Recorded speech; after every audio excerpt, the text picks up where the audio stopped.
বৃষ্টির প্রভাবে ঢাকার হাটে কিছুটা পড়তির দিকে কোরবানির পশুর দাম অল্প লাভেই ছেড়ে দিচ্ছেন বিক্রেতারা। বিস্তারিত জানবো, রাজধানীর ৩০০ ফিট থেকে যুক্ত হচ্ছেন সহকর্মী নাইম হাসান।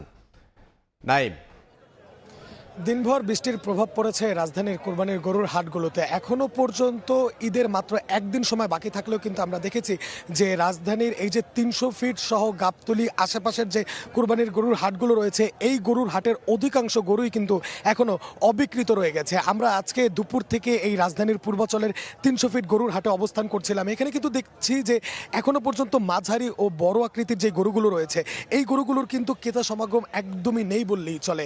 এর কারণে কিন্তু ব্যাপারীরাও কিন্তু লোকসান গুনছেন বলেন দাবি করেছেন। তারা বলছেন যে প্রত্যেকটি গরু প্রতি তারা ১৫ থেকে ২০,০০০ টাকা লোকসান গুনতে হচ্ছে। যেই গরুগুলো গতকালকে তারা ১.৫ লাখ বা ২ লাখ টাকায় বিক্রি করছেন, আজকে এই গরুগুলো এখনো পর্যন্ত ১,১০,০০০ বা ১,২০,০০০ টাকার বেশি তারা বিক্রি করতে পারছেন না।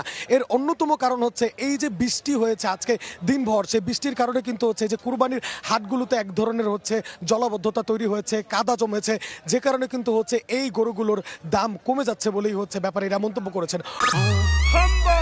ভীম লিকুইড এক ধোয়াতেই তেল চর্বি সব পরিষ্কার মাত্র ৫০ টাকায়। অন্যদিকে ক্রেতারাও কিন্তু সন্তুষ্ট প্রকাশ করেছেন। তারা বলছেন যে তারা কিন্তু সামর্থ্যের মধ্যেই আজকে দুপুরের পর থেকে কোরবানির গরুর হাটে এসে গরু কিনতে পারছেন। তো এই ছিল আমার কাছে রাজধানীর পূর্বাচলের ৩০০ ফিট থেকে কোরবানির গরুর হাটের সর্বশেষ তথ্য।